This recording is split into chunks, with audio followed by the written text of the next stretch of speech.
warahmatullahi wabarakatuh. Salam sejahtera bagi kita semua. Halo sahabat RPO, selamat bergabung kembali dalam video e-learning registrasi pangan olahan. Saya Rahajeng Puput dari Direktorat Registrasi Pangan Olahan akan membahas mengenai bahan tambahan pangan atau BTP pada produk pangan olahan.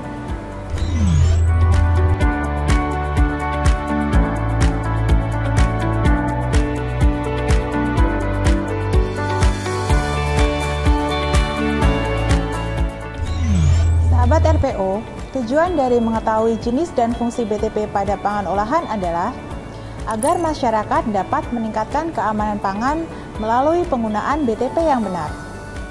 Selain itu, untuk memberikan informasi mengenai jenis BTP yang dapat digunakan pada pangan olahan, dan juga untuk memberikan informasi mengenai batas maksimal penggunaan BTP pada setiap jenis pangan olahan. Bahan tambahan pangan biasanya digunakan pada pangan olahan untuk meningkatkan penampilan produk. Bagi sebagian konsumen, variasi warna atau rasa pada produk makanan dan minuman dapat menjadi daya tarik untuk membeli. Lalu, apa yang dimaksud dengan bahan tambahan pangan?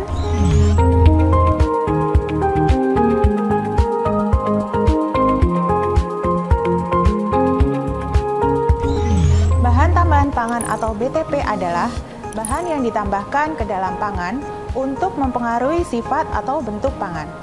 BTP tidak dimaksudkan untuk dikonsumsi secara langsung dan tidak diperlukan sebagai bahan baku pangan. Sahabat RPO, tidak semua pangan olahan dapat ditambahkan BTP yang sama.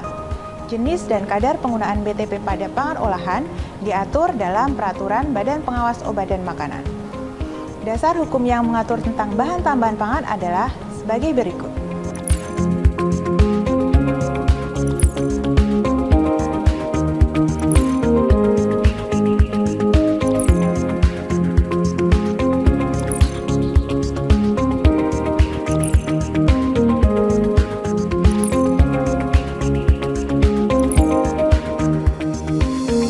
Meskipun memiliki fungsi untuk mempengaruhi sifat dan bentuk pangan, namun BTP hanya dapat ditambahkan apabila memang diperlukan secara teknologi.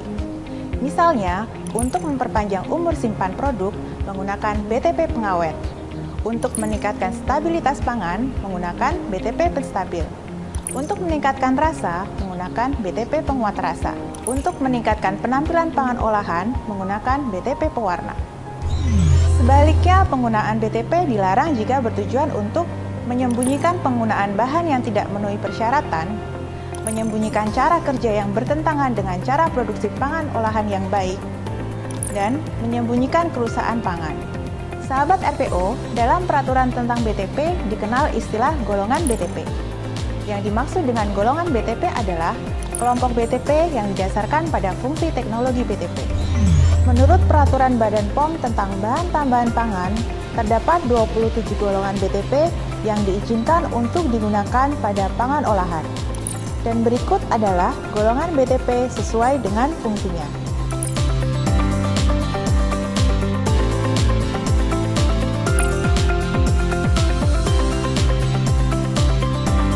Dalam peraturan BTP, juga dikenal istilah jenis BTP. Jenis BTP adalah nama kimia atau nama generik atau nama umum atau nama lazim yang digunakan sebagai identitas BTP.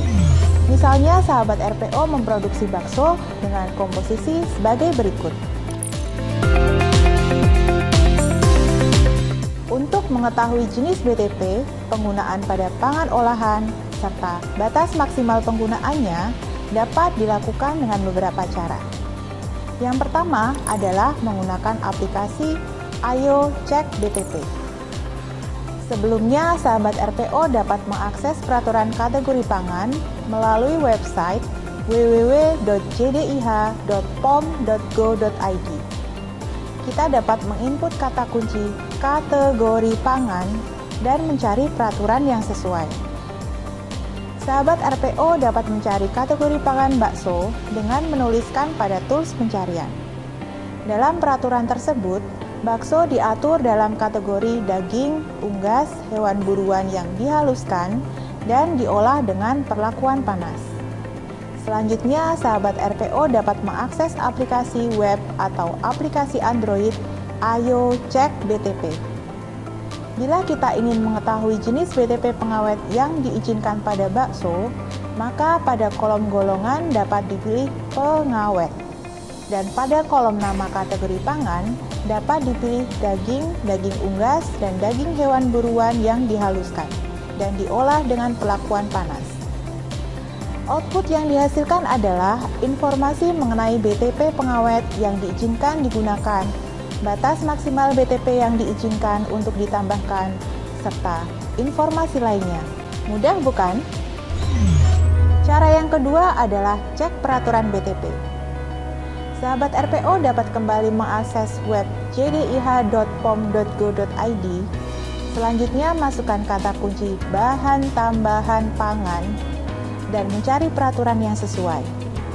Jika sahabat RPO ingin mencari jenis BTP pengawet yang diizinkan untuk bakso, kita dapat menuliskan kata kunci pengawet pada tools pencarian.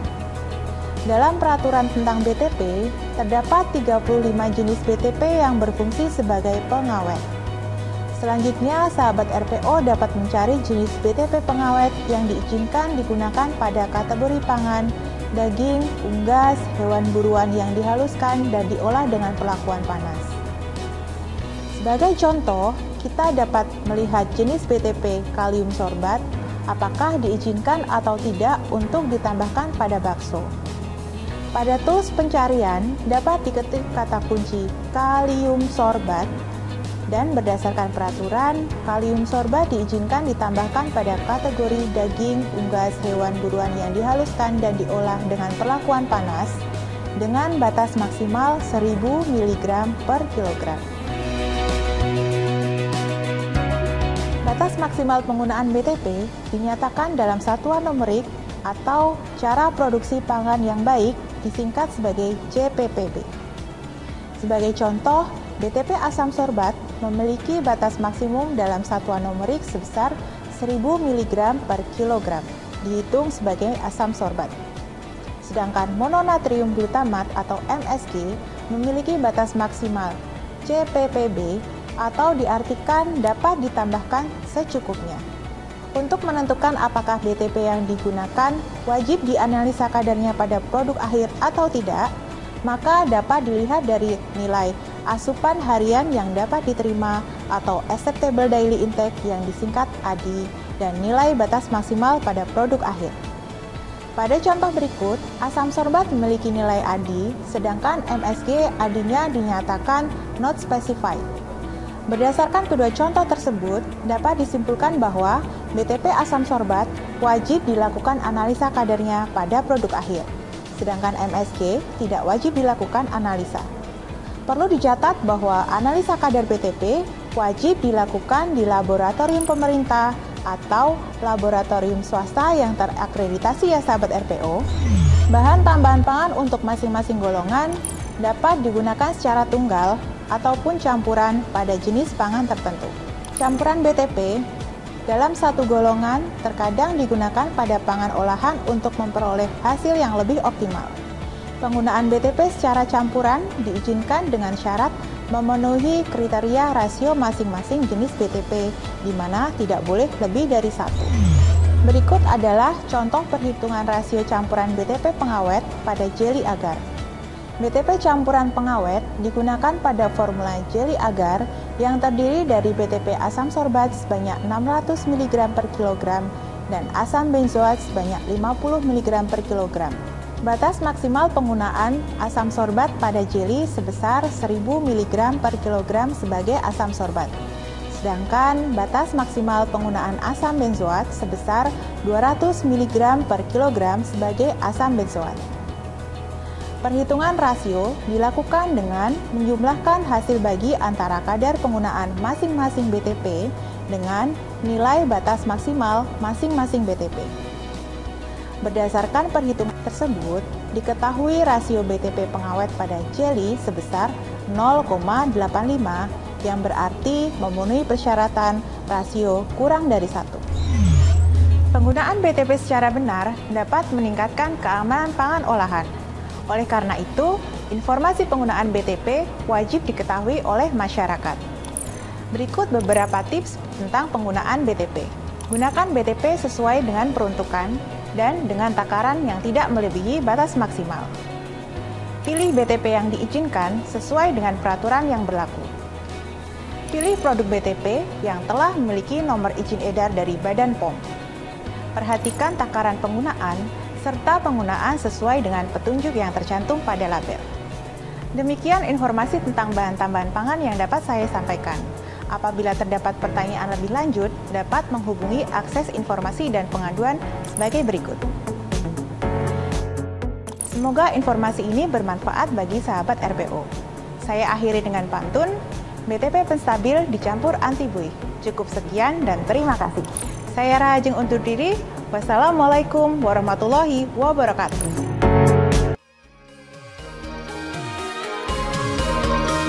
Ayo daftarkan pangan Anda, aman, bermutu dan bergizi, masyarakat sehat dan cerdas untuk seluruh Indonesia.